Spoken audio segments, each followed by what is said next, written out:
And Water Board Operations Committee meeting to order. Special counsel, please take the roll. Director Howard, Here.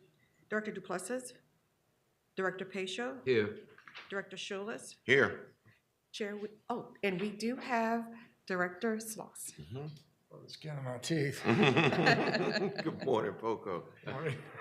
Here we do have a quorum. Okay, so today we don't have any action items. We're really here in our oversight capacity. And we are in the process of launching one of the biggest initiatives, the AMI program.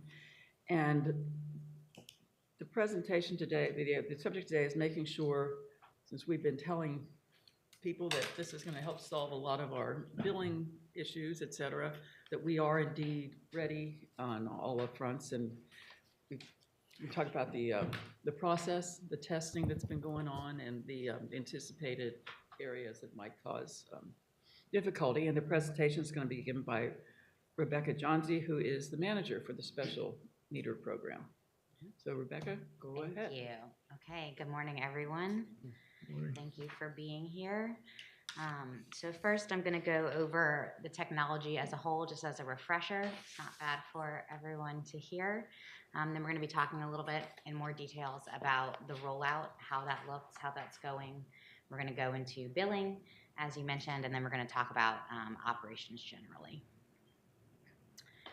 All right, so this is an overview of how smart meters work. You can see that the meter down at the bottom is located in most people's front yard at or around the sidewalk. That meter has the radio attached. The radio sends out the signal through our network. Those usage information, which includes no customer information, just placement and usage, is sent out through our network and pulled up through our software. And then our software stores this information in a cloud-based server and then communicates back and forth with the customer portal, with billing, and also has the ability to push any updates directly to the meter. So this is kind of shows how it operates overall and how it fits into the big picture. These are the benefits that you've heard us talk about, and so I'm going to go over them again. These are our key benefits. So we designed this program to really respond to our customer needs and concerns. Our goal is to nearly eliminate all estimated bills. We're obviously going to have more accurate, frequent water use readings. Near real-time leak detection, which is a big one. It's very good for the customers. It's very good for us and from a water conservation perspective. There's customized alerts as we get the customer portal up. The users can customize alerts, but also the utility can customize alerts. So how we use that data depends on what your day-to-day function is. We can look at meter diagnostics, so we know about the health of our meter population. And then once the customer portal launches, our customers will have 24/7 access to that information. So here's a map of how redundant our network is. Everything that you see in green can be heard by at least 3 base stations. So 95% of our meters can be heard by at least 3 data stations. So if one goes down, 2 others can pick it up. You can see it's much broader than just Orleans Parish. You can see this is just all of New Orleans, so it's extremely redundant.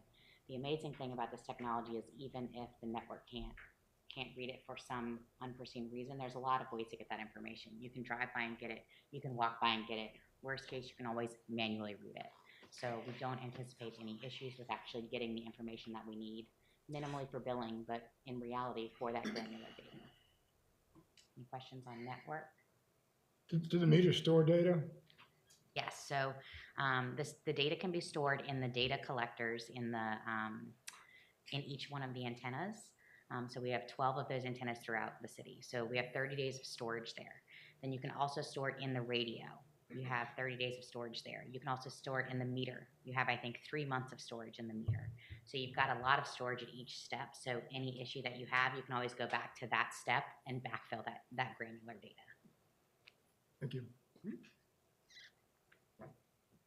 So this is a study that was conducted by AWWA in 2021. They went out and they talked with 322 different utilities across the United States to talk about AMI, how the implementation went, how it was going. So AMI, automated metering infrastructure, that's the technology that we call smart metering. It's the same thing. And so what's so interesting about this technology is this isn't just the flashy new thing. This is where the whole industry is going. They anticipate every utility, every meter in the United States being converted to AMI within the next 10 to 15 years. So when you look at the reality of this technology, this is the future, and we're there, which is very exciting. And you can see some of these metrics are extremely positive, especially in a municipal setting, right? Almost 80% of those surveyed strongly confident that the benefits of AMI will be seen by both the utility and the customers. So we're really excited to be starting to see that with our technology as well.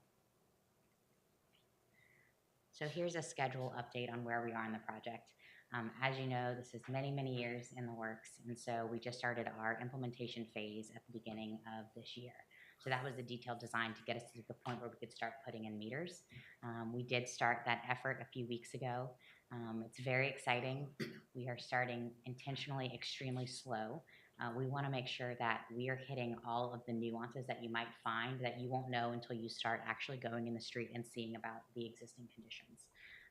And so we'll go over that a bit more today. All right, let's talk about the rollout. This is the way that we talk about where we're going. That's the first question asked. Who gets it first, right? So let's talk about how we designed that, right? I know, I saw ears perk up. Okay, so there's some factors that we have to talk about before we start looking at who would get their meters first. So the first thing is we need to make sure that that network infrastructure, that map, all of those antennas were stood up.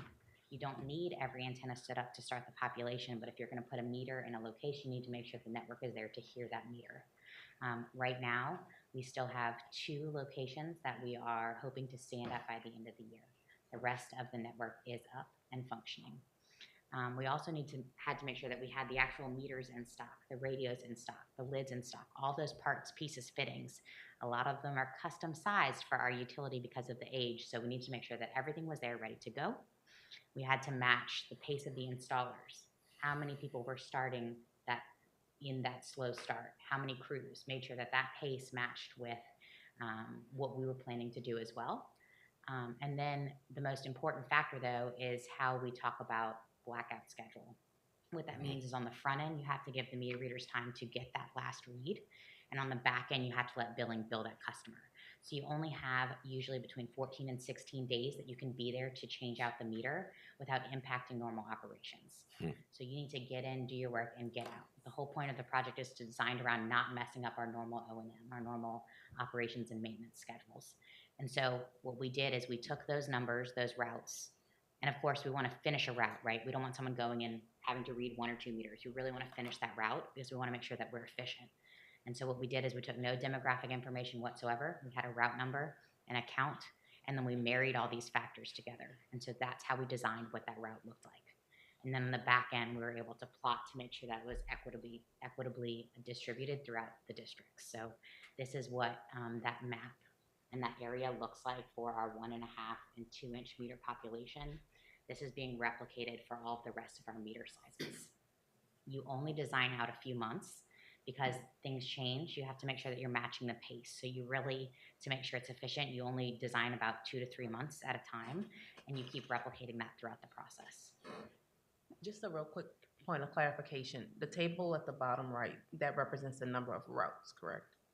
No, so those are actual counts of meters. Okay. So these are just for our 1.5 and 2 inch meter population through the end of the year. Okay.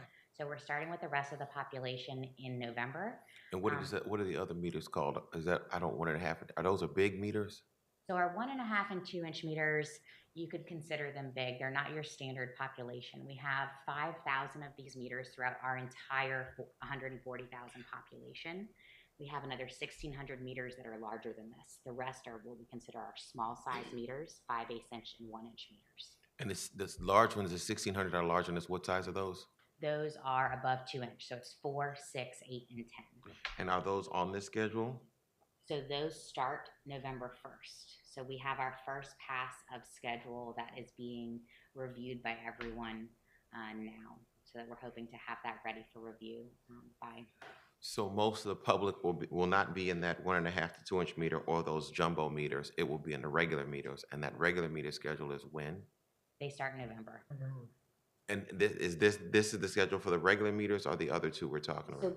these are just for 1.5 and Okay. 2 inch, but because our design is to finish out a route, we're gonna be in the same area so we can finish out those routes. Because our 1.5 and 2 inch meters, the reason why we pulled them separately is because these meters have to be replumbed. It means the end connections that are there now are changing between a threaded connection like a screw to a flange where you bolt them together. And so this specific population takes a little bit longer for installation. So we knew they were trickier, we pulled them forward. It also helped with our supply chain issues. And so what's interesting about our 1.5 and 2 inch meters, they're scattered throughout a normal residential route. So you'll see a 1.5 or 2 inch meter just down the street in a neighborhood. Maybe it's a multifamily, maybe it's a business, maybe it's just a larger home that has these larger meters. And so this is kind of a special case when we talk about our total population. Any other questions on route schedule? Okay. So I wanted to touch base a little bit, again, on our communication strategy. Grace and her team really knocked it out of the park with this. It's extraordinarily comprehensive. We have a lot of different ways that we're communicating, and we're really making sure that we meet the population where they are. So we are attending as many neighborhood meetings as will have us. We're asking to get on everyone's agenda. Some of them are in person, some of them are in virtual. We're making sure that we are continuing these frequent status updates similar to today. We meet with the City of New Orleans, make sure their neighborhood engagement office, all of the city council members' staff hear from us and hear from us often so they know what's coming. We have our frequent asked questions on the website.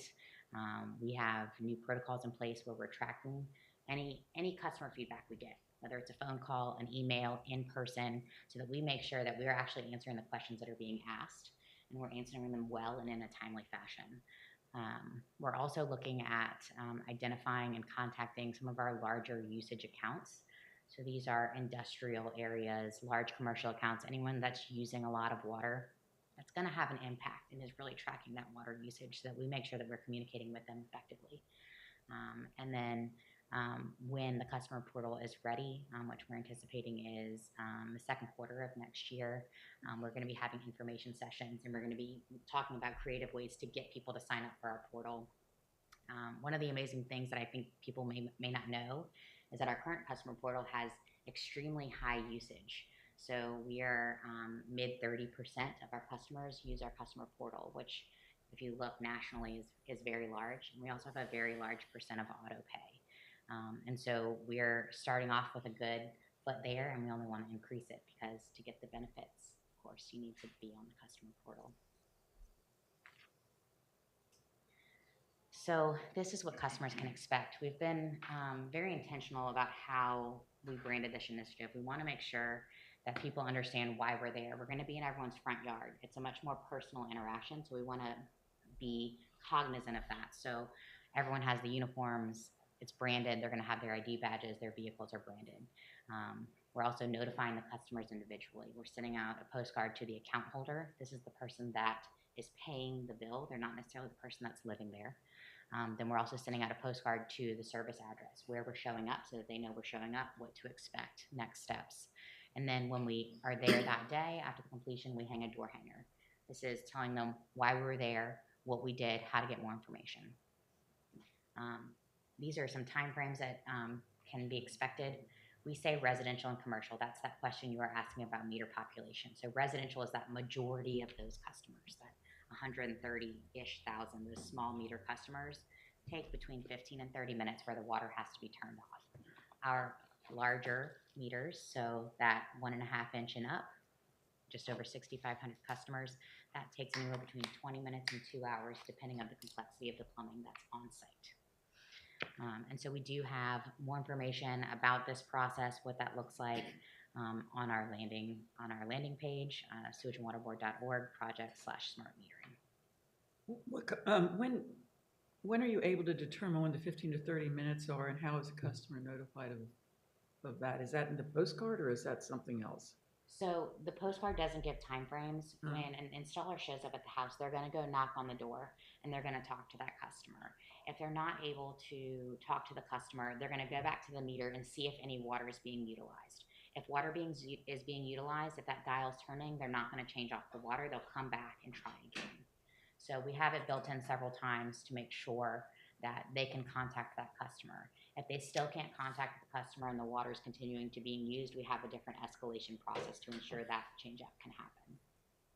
But the goal is to be, to not impact customers. So the question that gets asked next usually is, do we have to be home? And the answer is no. If you're not home, we can complete the installation and there's no impact. But it's important to read the door hanger with key instructions for them to follow when they come home and start using water. Correct, and we'll go through that. Yeah, I know. But Yes, so this is, I think, what Gassan was talking about. So anytime you're shutting off water, there's air, debris, contaminants that could potentially get into your lines. So a best practice is how you flush those lines. So as part of our installation, every single time we are going to try to flush the lines at an outside spigot to avoid that impact to the customer.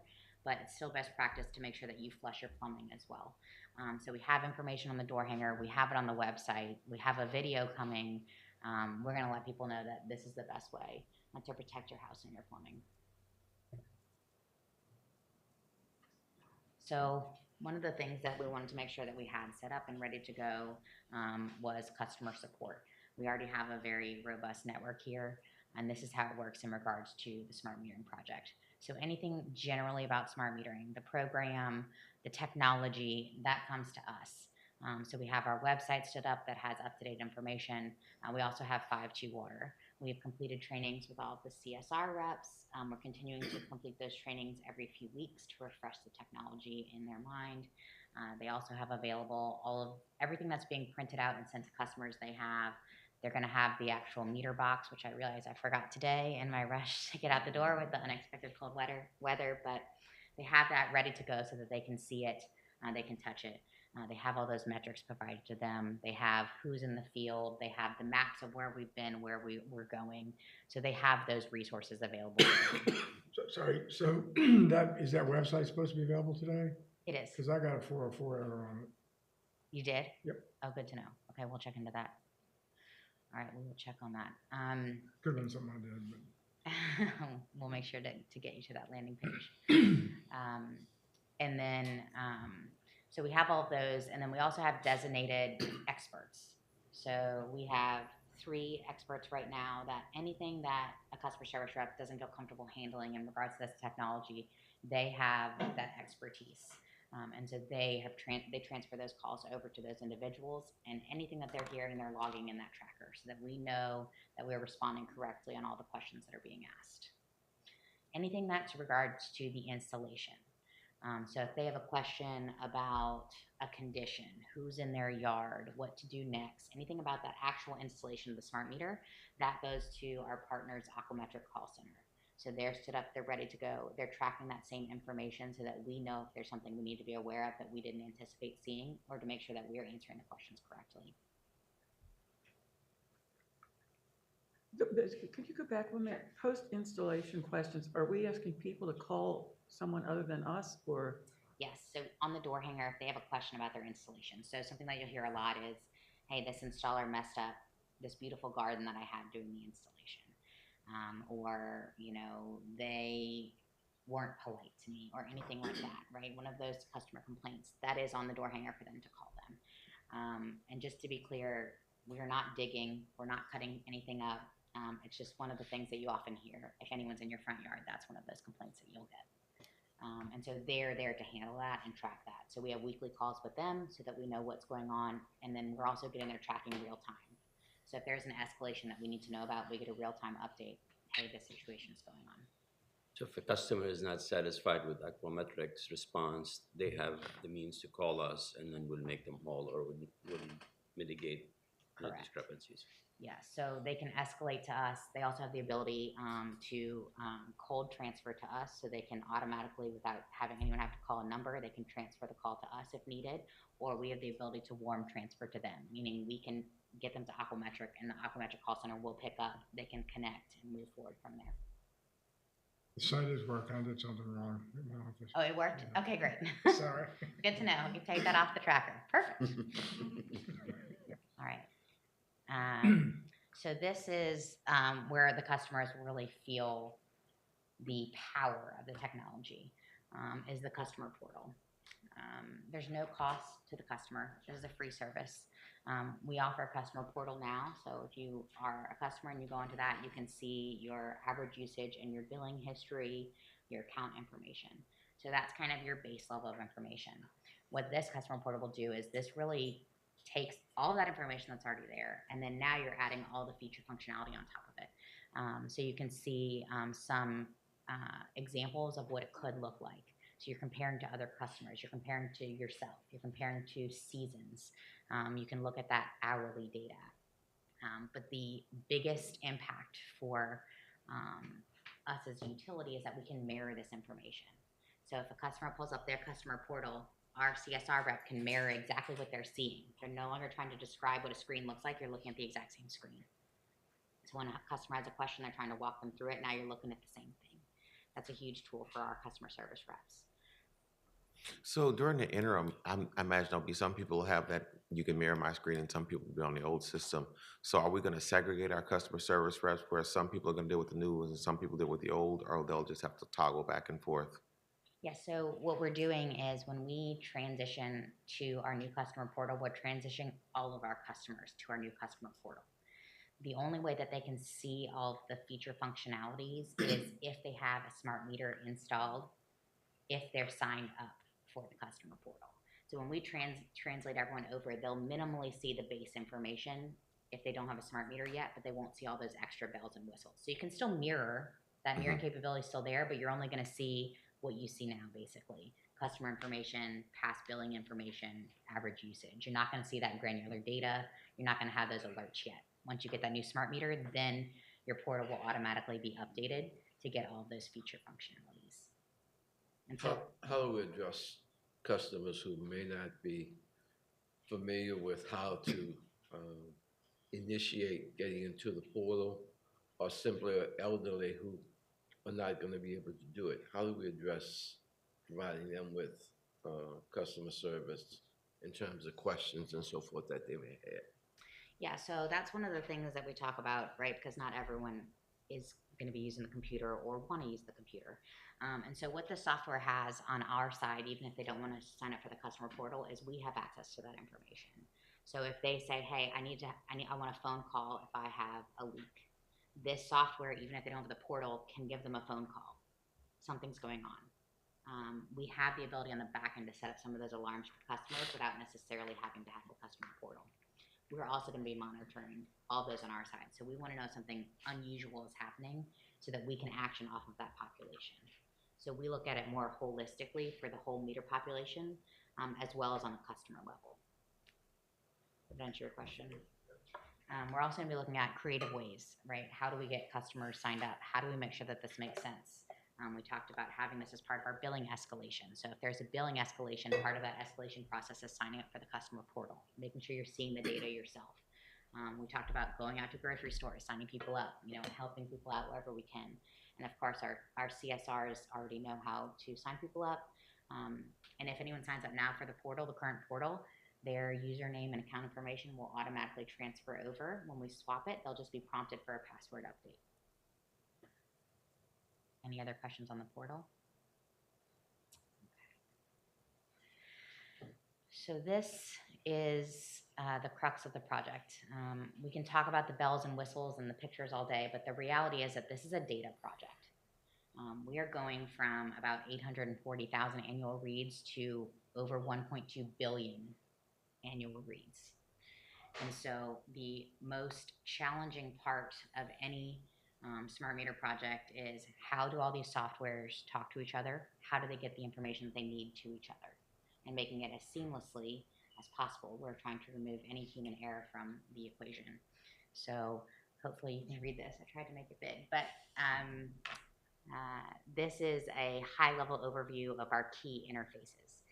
And so this talks about where we keep the information, those reads. That's what you'll see as your census area, so your FlexNet and your analytics.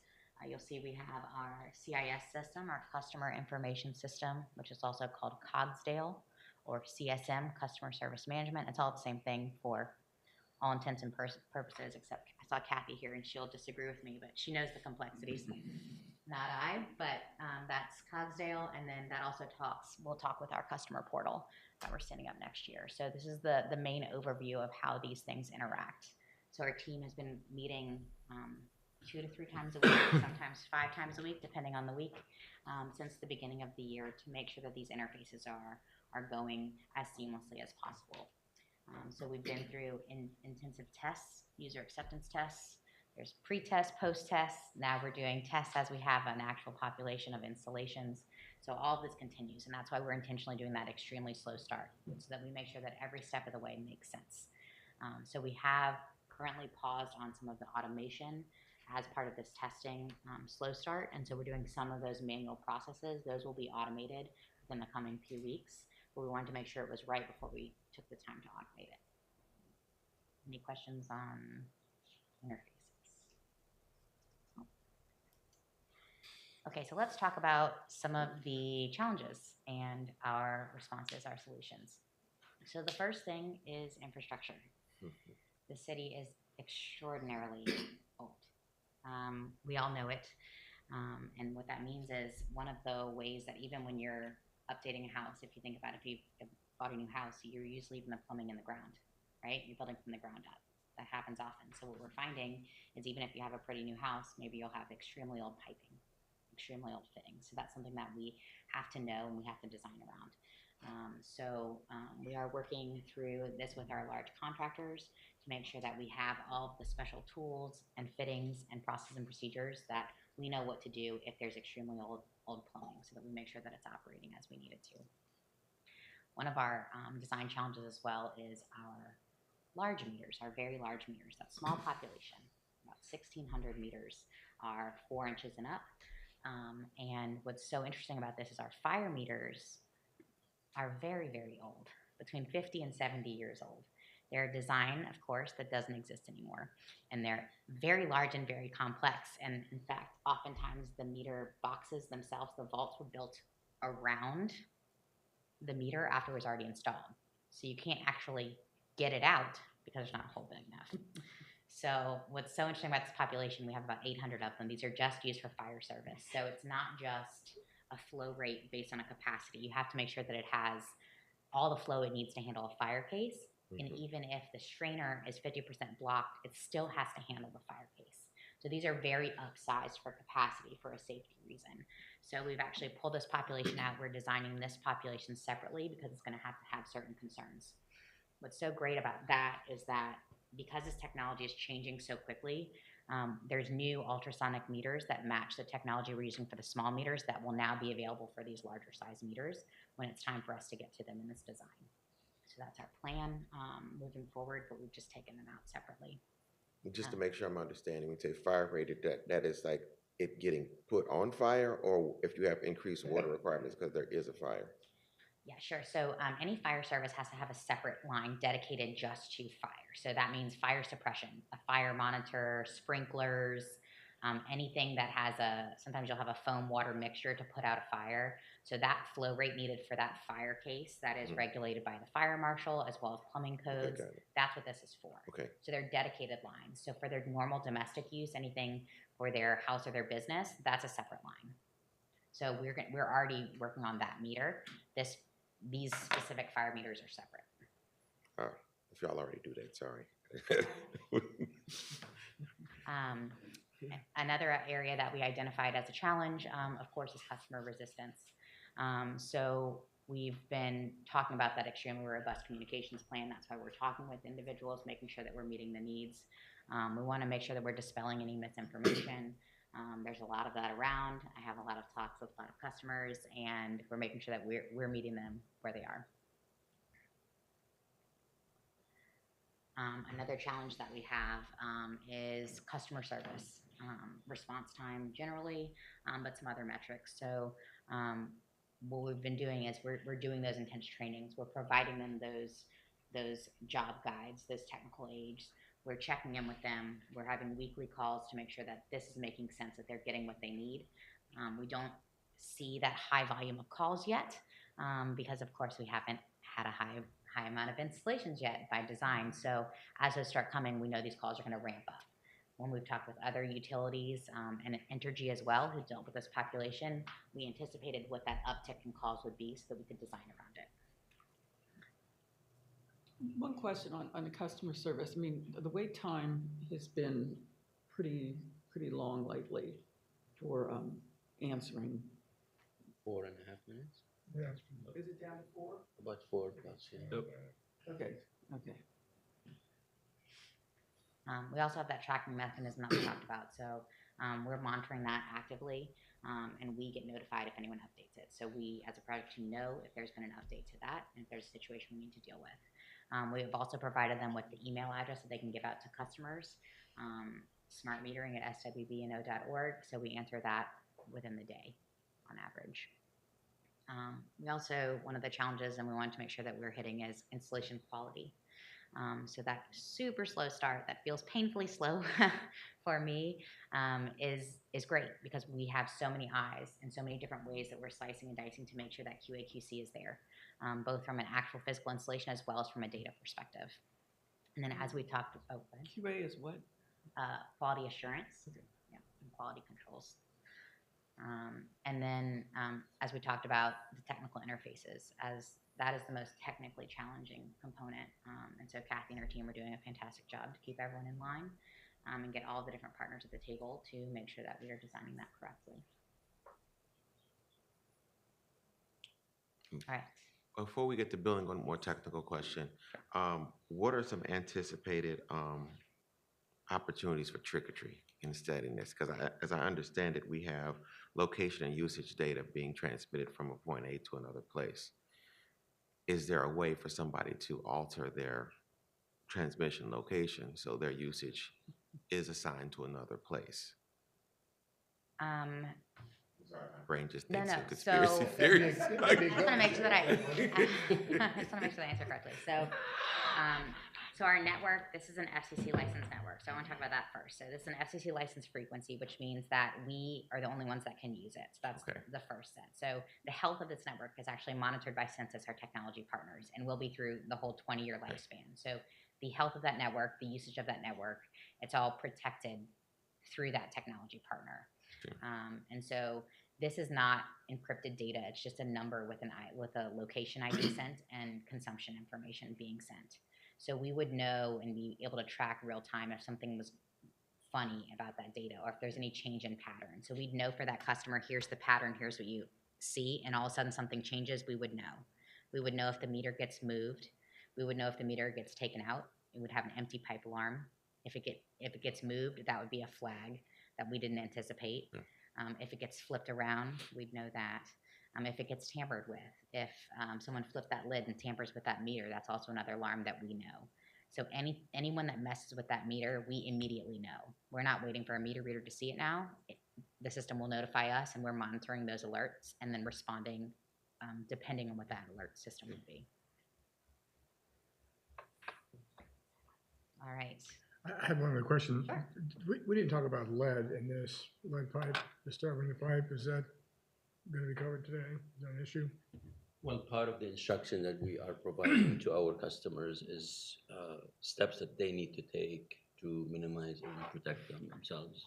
So we're not doing baskets. We're not there's no other Okay. steps we're taking. Thank you.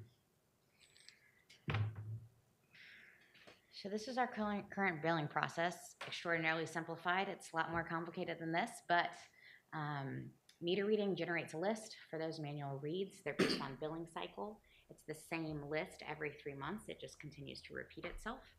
And then meter readers go out, physically collect the reads, log it into their system. They do their supervisor's walk. They try to get all the reads that they can within that cycle. They export the list of billable reads from their system, which is called Itron. It goes into Cogsdale. Bills are generated and sent to customers. This is where we're going. All of the data will already be there sitting at our fingertips. The export's created and uploaded into Cogsdale, and the customers are billed. All right, the first metric, the things that customers are going to be looking at, the way that we're talking with customers, of course, is billing. This is our main way that we're communicating with customers. This is our interaction. So this is what we call our transitional bill. So that's the first bill after replacement. What that's going to include is your old meter consumption, and a portion of your bill will be with your new meter, that new smart meter. So this won't be a fully smart bill. This first one, you'll see both, the old and the new. The next one after that will be a fully smart meter bill. So one of the ways that we are looking at that from quality assurance, quality control, QA/QC, is we have 11 photos of every single installation. Those 11 photos are not only just available to us as a project team, they're also for CSR reps. So if someone gets a call, they can talk about that. We have a physical picture of that meter. We know what that last bill is. So we know that we're not having any estimates on that last bill. It's an actual usage bill, that transition bill. And then those old reads and those new reads are being put in through those integrations through our installation process for this first bill. So we know we have anticipated challenges with this, and so we are designing around those. We have a whole project team that is looking at how we are evaluating these bills in many different forms and fashion to make sure that everything is operating as we anticipate. Is it broken down to show the old meter and the new meter, or is it just one number? Yeah, so at the top of your bill, and I don't remember. Yeah, it's if I- broken down because there's a current process for this Okay. meter change. That's what I was also. wondering too. Because Yeah. we currently replace meters, and when we do, we combine Okay. 2 meters on the same bill but we broke it down. Yeah, so at the very top of your bill, when you have those 2 lines that'll tell you whether it's an actual or an estimate, and it'll have that average daily usage, you'll have 4 lines. So where you start, where you finished, where you start, where you finished. And if a bill is held, what is the estimate for the time to review and resend it, since we've had issues with that?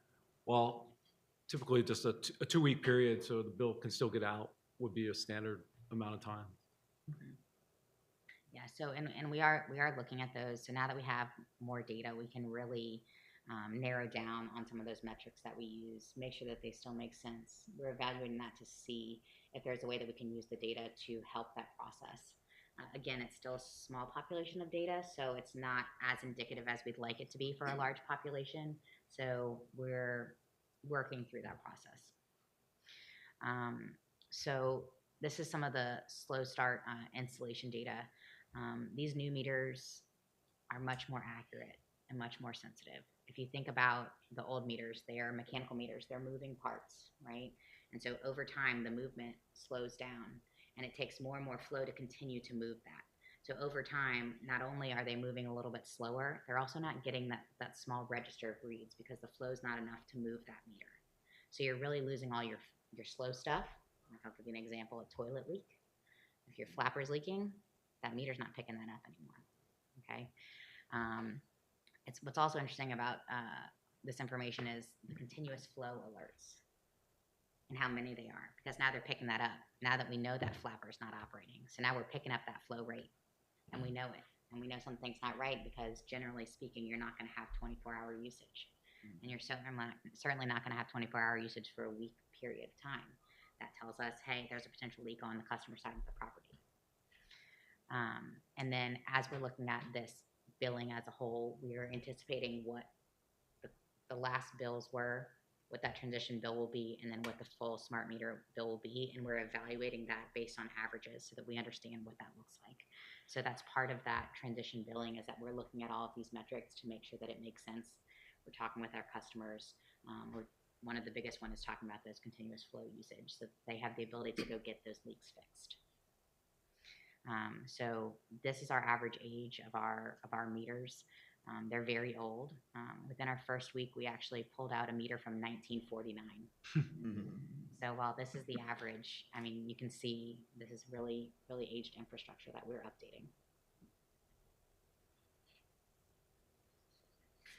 So when we talk about those unexpected high bills, we are standing up a full team to deal with this. This is a very visible issue, and it's a large impact to our customers, so we want to make sure that we are hitting this on the mark.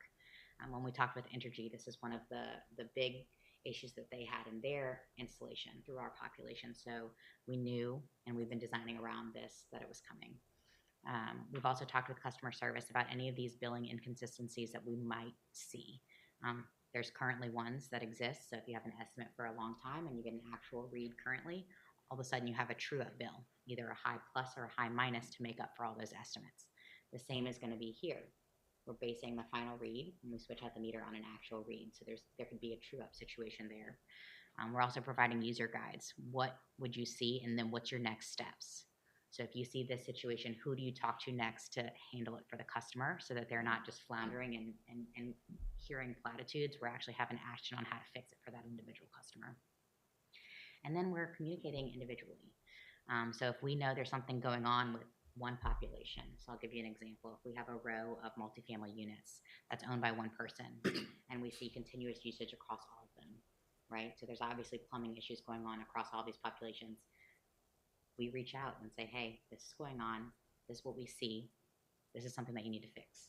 We don't want it to have an impact on your bill, so this is the time to fix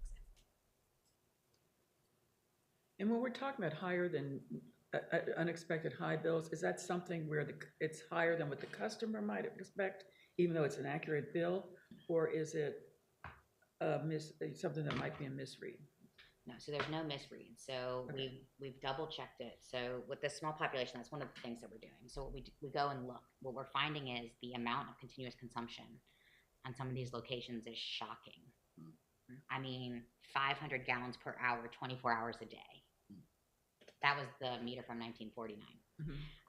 So it wasn't picking up most of this usage. So when you look at historically what they were billed for the last 12 months and you compare it to what we anticipate their bill to be based on our new daily usage, that's a very, very large difference in billing. The bill is accurate, the usage is accurate, but we weren't able to tell that they had these massive leaks on their property. Well, now we can. So now we can say, hey, we've identified the situation, you need to get a plumber out to check what's going on. And what do we expect in terms of impact on unbilled water? Is it noticeable from all these things?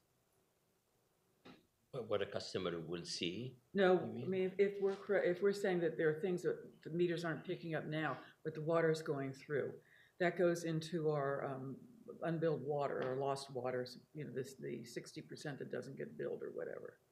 Well, that certainly is adding to the number today. So that would help reduce Oh, that. absolutely, Do we absolutely. know by how much? Do we have any estimate, or is it just something we have to wait I think for? there's some industry estimates, but we won't know exactly. It's 10 or 12%, yeah.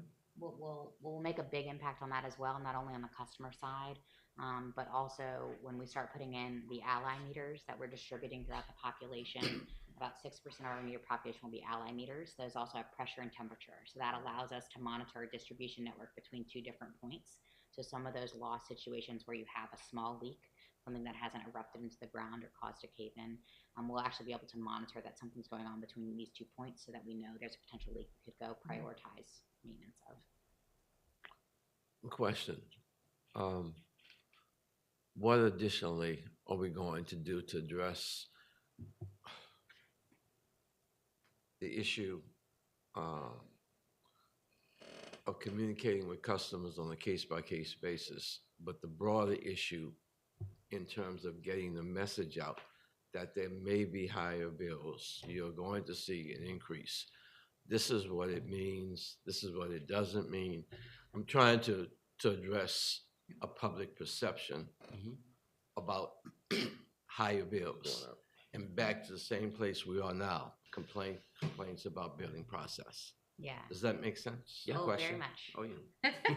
So every single talk I've given in any public sphere or even private sphere, the first question that gets asked every single time so far for over a year is a billing issue, without fail. So this is definitely high on our focus. So the way that we've addressed it thus far is every time we talk about it, we're talking about the old meters slow down over time. So when we have increased accuracy, that means those numbers could go up. We have it in our FAQs. We've talked with customer service about it so that they know how to talk about it. The hard part about that messaging is how do you quantify it for a customer? Because it's so specific to that customer. Is their plumbing in perfect condition with no leaks? They're not going to see a huge impact. Is it not so great? Have they not changed out their toilet flapper in the last 20 years? There's probably going to be a continuous usage situation there, right? So they would have a bigger impact because they're going to have a continuous usage alarm. What about in terms of general, I think we're talking about the general Yeah. media. I mean, that, not someone that goes to the FAQs or, this in-bank count. But what are we doing to get the message out that where this metering is coming, you, the public at large, need to know that this is one of the side effects of it. So it's more of a media message than a individual message.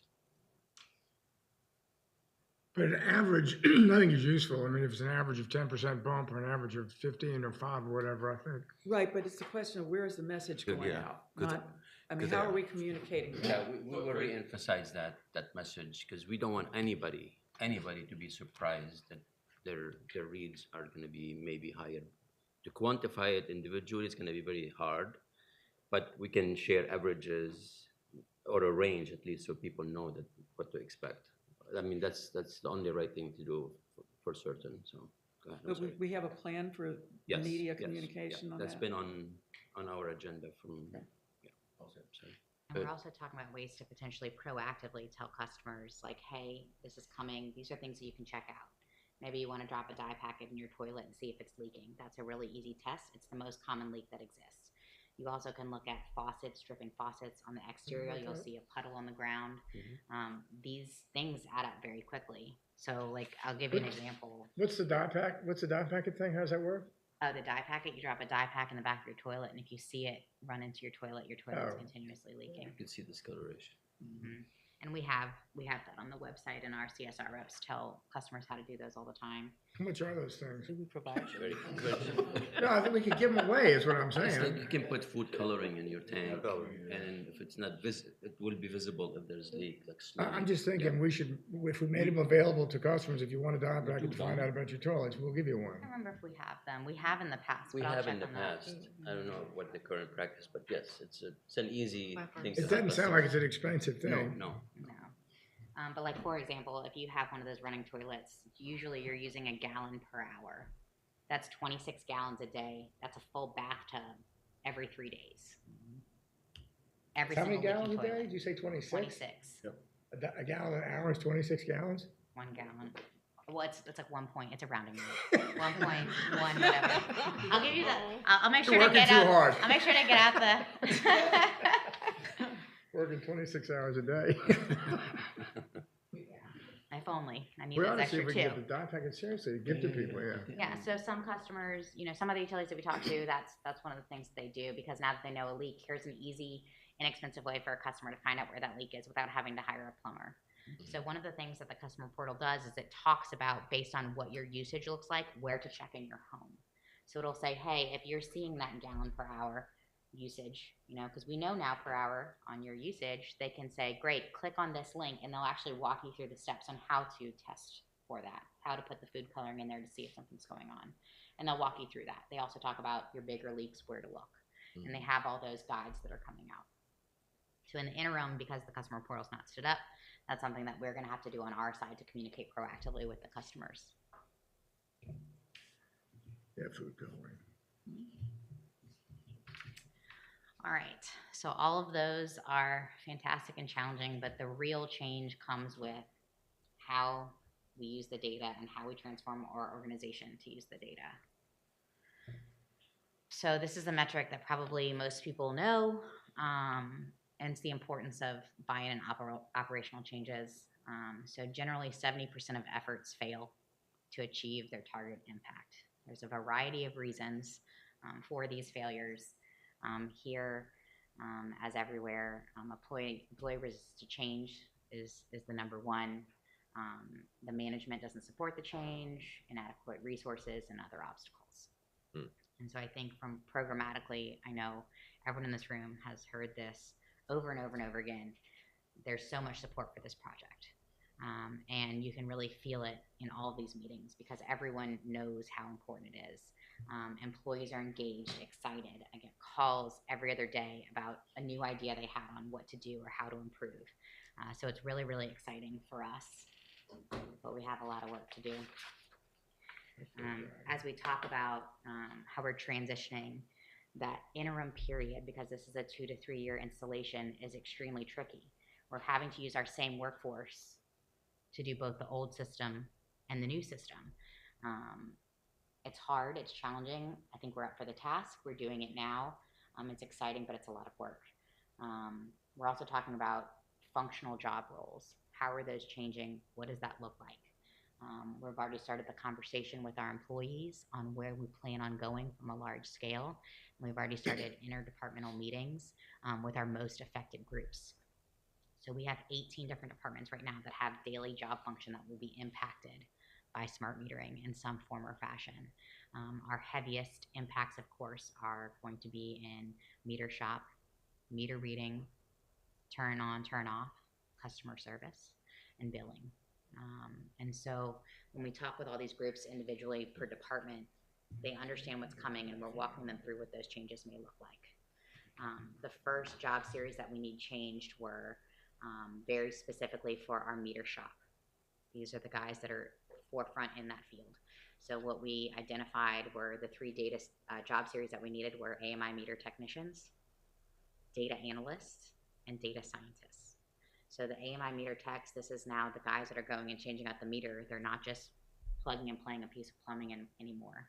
Now they have the radio, that now they need to set up the radio. Now they have to use the technology correctly. So we're upscaling that workforce there with the training that they need to meet the new requirements of the system. We also have our data analysts. So these are our high. So- Oh, okay. With this change, does this change their job classification with civil service, because it's a more technical job now? Yeah, so we've actually created full new job series that we have presented to civil service, and we're working on the detailed job descriptions and applications to set those up so that they can go up for approval. And so everybody will migrate over at one time, and their pay rate will change, That's correct. and we will be able to understand the budget impact of that. Yes, so we already have that outlined for budgeting for next year. So we anticipate usually the time frame for these changes for a full job series takes around 6 months to fully implement. So that's when we anticipate that budget impact happening. Are we able to set these things for, especially analysts and scientists at the level that we need to hire the right people, or are we having trouble with that again? Right, so we've actually pulled all of the national averages from a variety of sources so that we can be competitive in these arenas. So these are competitive positions that we anticipate being able to pull the correct folks. What we want to make sure with the data analysts is we have a lot of talented folks that can work in software, understand the data, understand the numbers without the bachelor's degree. So the data analyst is a track to be able to use data, use the software, understand it without a bachelor's degree. The data scientists are much more programmatic level. They're looking at a higher population to make sure that, efficiencies, things like that. Those are the ones that are degreed in data scientists, in data science in general. So this will be able, this raise of profile, raise of money will be accessible to our current employees. That's correct. So we will not be replacing our current employees with more technically skilled employees. So we do need data scientists as a field that we don't currently have in-house as a study. We have very talented individuals that do data science, but we don't have people dedicated to data because we haven't really needed that capacity in the past. We haven't had access to this amount of data. Now that we do, we actually need people that can slice and dice the data. We might have in-house personnel that can do that, and that's fantastic. And that's a great opportunity for, anyone to upskill and change their job role if they so choose, because these will be open and we're going to be talking about it internally when they're available as well as externally. But the goal is we want to use our current, workers and give them the training that they need, the expertise that they need to grow their careers and to get into these career fields. With that being said, is there any projection on possibly how many jobs might be lost or how many people might not be retained? At the goal right now is that we have need for workers and we have need for good workers. I mean, as we design it, we're actually going to see a potential increase in the meter shop right now. Meter reading has passed that they can transition to if they don't want to join the meter shop and don't want to do that. There's still functional roles that we need filled actively right now. So the goal is to have employees understand what the potential paths would be for their transition. And if that doesn't fit, work with them on an individual basis with their managers to say, okay, if this doesn't fit for you in the future, maybe let's look at these options. I mean, our mission is to find a position that's equal or better for anybody who wants to remain employed with us. So I think there's ample opportunities for everybody. So they will have opportunities. Absolutely. Right. We don't want anybody to lose their job unless they want to move on. Okay. Yep. That qualifies.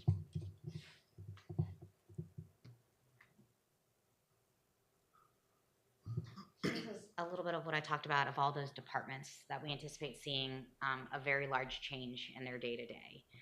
So we've met generally with the board as a whole on what these potential changes will look like. But a lot of these changes are going to be designed by the department. What makes sense? What doesn't?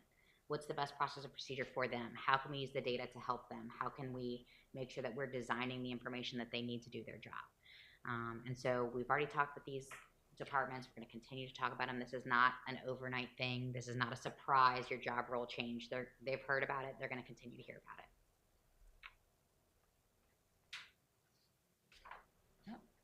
Oh. Uh-oh. Okay. I guess we're just on billing. I don't know how that got in there. I apologize. All right. So this is what we want to make sure that we do, and I think this kind of goes to the heart of what you were talking about is how we support our employees. So what we're looking at now, and we've asked all the affected departments, is to really clarify their roles, their job duties, their descriptions, their responsibilities, so that we can be really, really clear on what they're doing now. And then talk about, okay, which one of those functions are staying, which ones of those are maybe translating. Okay, what new skills do we need? What new trainings do we need? What new opportunities are there? How do we get each one of those workers where they need to go? It's a work in progress. It's something that's going to continue. It's exciting. There's a lot of opportunity that I think people are really excited about, and we're working on that. So part of those processes are looking at new SOPs. You know, how do we train that workforce? What do they need to do in the future? And then we're making sure that we have the policies in place that we can utilize the existing skill set if they don't want to transition. How do we transition them somewhere else within our utility if there's a space? All right, and I believe this is my last slide of a very long presentation, so operations and maintenance. One of the things that we're doing is we're shifting our operational strategy for how we handle meters in general right now. So previously, we just focused on replacing our oldest meters to make sure that our meter population wasn't too aged, to make sure that we're still getting as accurate reads as we could. So because we're changing out all of our meters within the next 2 years, we're actually shifting that. So now we're looking at different metrics to prioritize what our current meter shop can do in regards to meter changeouts and operations. Another thing that we're looking at is we're no longer removing meters after we turn them off. You don't want to be taking these meters in and out of the ground. It's not great for the technology, and we don't have to do it anymore. Because now when we turn off the water, we know this is an inactive account. It's flagged as an inactive account. If someone goes and turns that water back on, that's an immediate alert to us, say, hey, there's usage on an inactive account. So that's a tamper event that we would then deal with that process and procedure. So with the meter change out, will we be able to switch some of these multifamily homes that have one meter to multifamily homes with separate meters for each place, or that's beyond what we can do? That's a very expensive effort. Okay. And it's separate and apart from just swapping the actual meter versus the meter pit and having different lines coming out of each individual meters. So we have had that question actually asked by a few multifamily owners, and we do have a process in place where they can ask for a separate line to be dropped. There's a fee to do that work. They get on the list, and our networks crew does complete that change out for them. So that process is in place if someone would like to do that. Before we swap out or with the swap out? It's not with the swap out, it's with our in-house crew. Well, I'm sorry, to install a separate meter in the future, smart meter that allows you to separate the bills. okay, because I'm imagining as a client, I would be like, well, if you're going to be coming and swapping things out anyway, and I need to make this upgrade anyway, just do it one time. Everything will be turned on one time, and we'll get this fixed. The swapping of the meter is the easiest step of all of creating a new meter. It's very expensive. Running the line is very costly. Installing the new meter is also, I mean, the meter pit. And taking water from that meter internally is also an effort. So, But, but it does open the possibility, it's in the right place for it, if we can turn the water off and on remotely, right? Only on 6% of our meter population, so only on our Ally meters can we do the on and off remote. Only on what meter? The Ally meters, it's 6% of our total meter population. Why is that? More expensive. They have pressure, temperature, remote turn on, turn off. They're also about 3 times the These cost. are current meters or new These are meters? the new meters that we're putting in that we are distributing throughout our population, almost in a grid format, because we're using those meters to monitor our distribution network with pressure and temperature. And also, we're using those meters a certain percentage for our repeat customers. People that move in and out a lot, people that continue to have turn on and turn offs. That way, we're not having to roll a truck every time we need to. We can do that remote turn off. If we put those on multifamily housing where there's a problem, we could turn off the meter from 3 to 5 and inconvenience people without really putting them in a bad spot, so they'd talk to their landlord about paying their bill. I'm not kidding. You'd have some controls you don't have now. Maybe that's for psychologists to figure out. I don't know.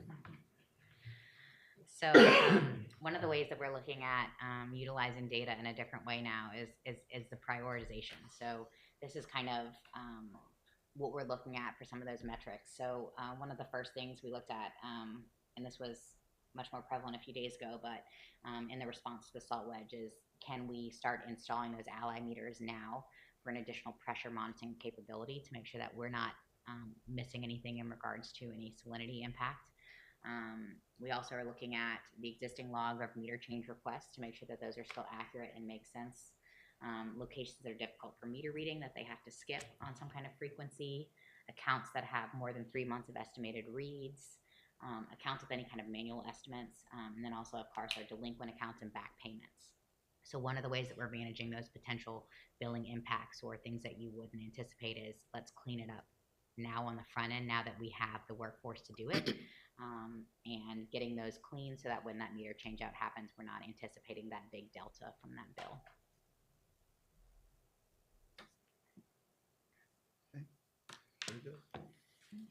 The Howell meters, why are only 6%? they're Thank very you. expensive. What's it called? It's just a brand. So what does it do? It allows you to measure pressure and things? Pressure, Before Rebecca goes, do we have any additional questions? Just a really quick question, only because we just talked about the 6% of the meters will have the ability to do the remote turn off and turn offs. How many different types of meters are we rolling out with the AMI plan? So we have the iPearl meters, which are the 5/8" and 1" meters. That's the large majority of our population. 94% of that population will be iPearl. Okay. 6% of those will be Ally meters. So those Okay. are only in 5/8" or 1" size. Okay, so there are 2 types. Okay. Okay. Thank And you. then our larger meters, everything over that is an Omni meter. And those remote shut off too? Those do not have remote shut off, no. Okay. They don't make those kind, or that's just, So I don't think in that size that they do the remote shut off. I think when the new technology comes out with the ultrasonic meters, there's a potential that they have that capability, and there's a lot of manufacturers talking about that, but that's not a standard offering for Got it. those sizes. So right now, to turn off a meter, someone still has to come out. Is that, okay. Yes, that's correct. I mean, once this happens, they'll still have to come out. Yes, the difference is in the past, you'd go turn off the customer. The next escalation would be they come and physically remove the meter. Okay, That process That is process not is done. happening anymore because now from a data perspective, we immediately know if someone turned the water back on. okay. And this may not be for this, so what happens if that, so what if that happens? We turn off the water, the guy turns it back on, person turns it back on, then what do we do? Yeah, so this is one of those tamper escalation processes that we talk about. So that's a tamper event. There are fees in place for those occurrences. There are escalations that we can do with the eventuality of, So somebody's mapped out those things, there's a path to follow there. Okay. correct. Rebecca, thank you, and That was very to everyone who's comprehensive been, I mean, report, this, yeah. Rebecca's in here giving us, it's a huge team that's been working on that. I met with them last week, and it was really Ron, Ray, Renee, people from, other people from billing. It was really quite impressive, and so Thank Yeah, you. the team is fantastic. They're working on this, night and day for years, and it's amazing what everyone's coming together to do. So it's Yeah. very exciting. All hands on deck and total buy-in, which is amazing. Yeah, and Amazing. it's, Well, it's very exciting. It's And we very got great exciting. news to tell everybody, Yes. which is nice. Yes. All right, thank you so much. Rebecca. Very good. Thank you. okay, well, the next item is going to be a short update on the people plan, and Caitlin Timmer is going to give it. I believe. Caitlin, you here? Yes, she's here. And No, thank you. Actually, we do have a representative from PFM here, so Ryan and some other will I'm be sorry, giving can you it. say that again? We're having trouble hearing you. Oh, I'm sorry. We do have PFM, Ryan McNeely from PFM, so who will also Okay, participate. So yeah. okay. Caitlin's off the hook. Come on up, come on up. all right.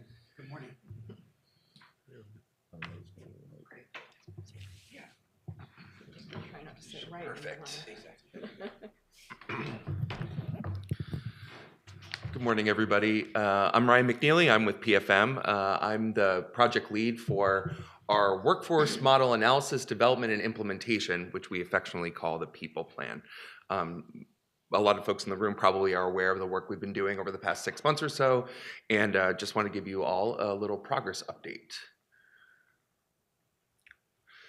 So the project timeline, we're really in between phases 1 and 2 right now. So our assessment phase, which we started way back in April, was to identify current challenges and opportunities around the utilities workforce model, really kind of identify the current state of affairs, define key goals for the future, and do some data analysis, stakeholder interviews, and focus groups, and I'll talk a little bit more about that in a second.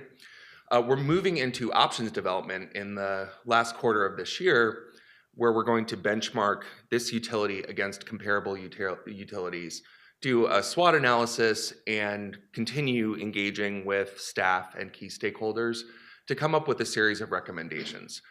Looking forward to next year, based on those recommendations, we will develop an implementation plan, provide support for the approval processes and the communications and change management and everything that comes with this type of transition.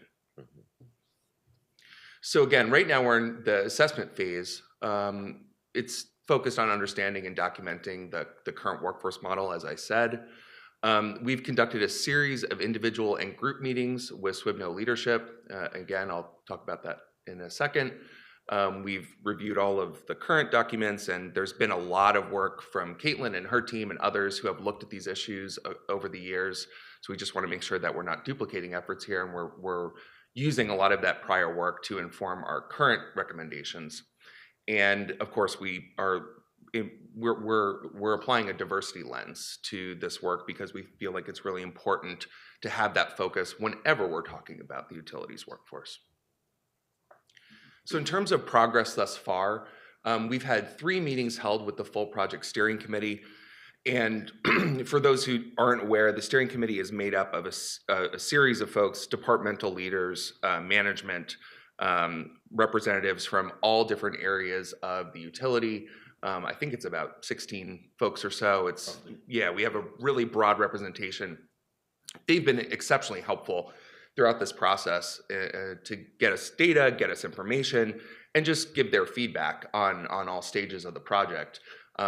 We have, as it says, we've had 3 meetings. I believe the 4th meeting is tomorrow, so we will have four meetings as of this week. We have conducted 7 focus groups with employees.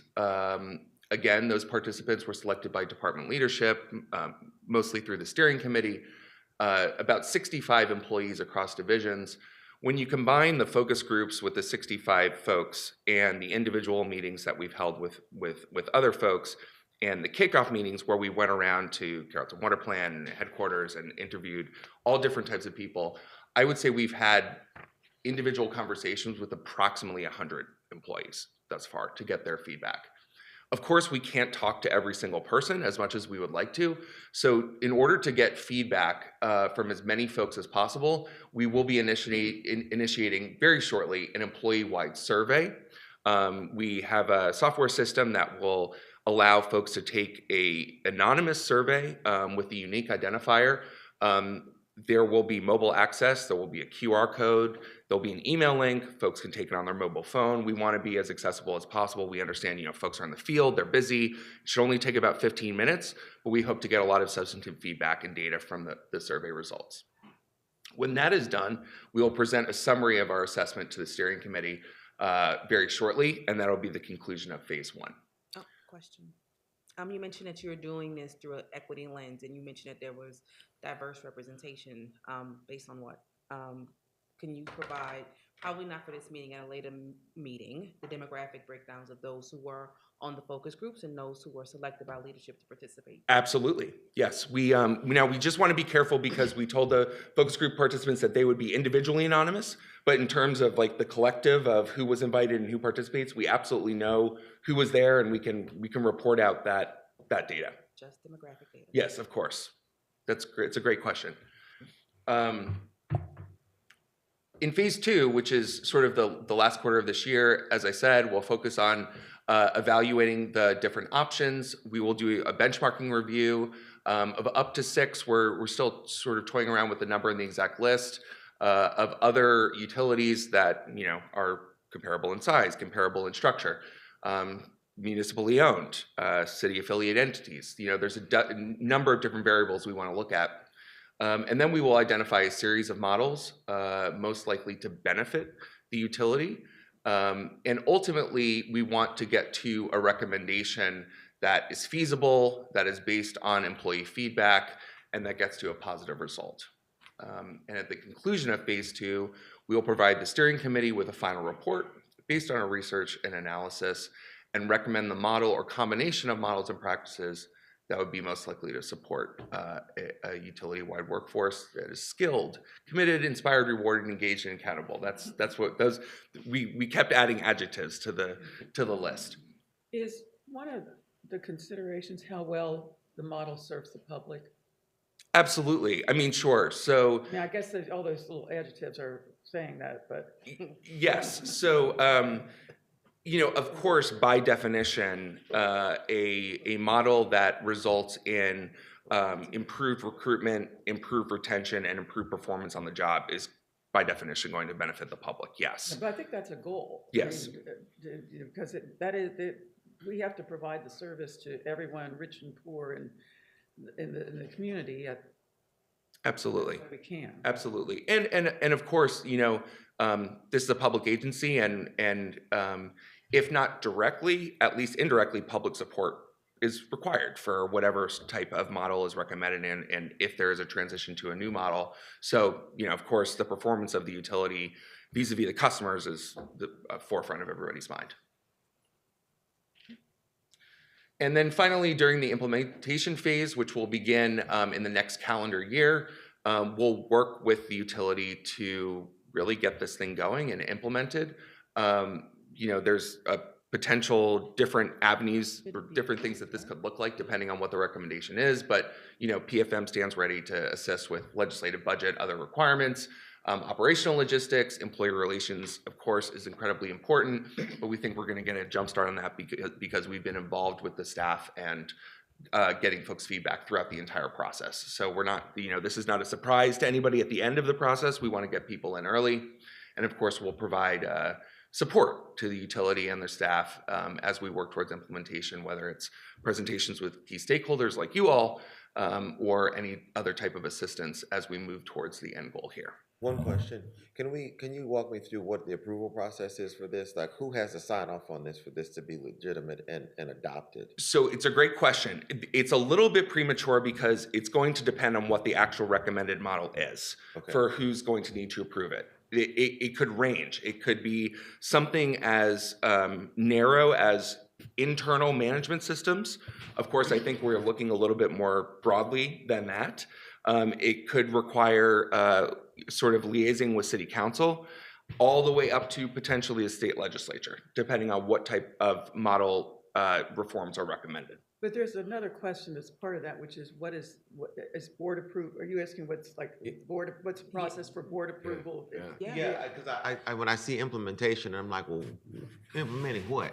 Did I say this was good? Like what are we implementing? Yeah, so that's I was just like making sure I didn't. Yeah, I mean, two key steps. Yeah. You will have to approve whatever we recommend, and then that would set in motion any legislative involvement that may be required. And prior to that, there would be at least majority employee approval. Absolutely. This is for the employees, it's for everybody to be better, and if the employees aren't, in favor of it, then We would not bring it forward if there's not buy-in, yeah. right, which is why employees are involved right now, so that there will be something that they approve of. And if written- Does implementation include a public communications plan? Absolutely. I mean, I think, again, we want to be as transparent as possible. To Ghassan's point, I think every single person we've talked to has wanted this to be a consensus based approach to get as much employee buy-in as possible, as much public buy-in as possible, and buy-in from other stakeholders as needed. This is a collective effort. It's not an adversarial process, it's a collaborative process. And so yes, there of course will be a public campaign and communication strategy depending on whatever the recommendation is. I think that's everything. Yeah, Caitlin, Jeffrey, I just want to thank Caitlin and Jeffrey for all of their assistance and hard work in helping us get data and facilitate focus groups and scheduling and everything else. They've been an enormous help. And could you, Caitlin and Jeffrey, maybe tell us what your roles are so that because I know you've both been doing a lot of work in this area. Yeah, no, absolutely. So again, my name is Caitlin Timrak. I'm the Director of Program Management and Business Services. I work in the General Superintendent's organization. So working with Ryan to facilitate this process, right? They're the experts in this, but we're working with them to make sure they get the data and make sure we go through, as everybody has said, an appropriate communication and an evaluation process.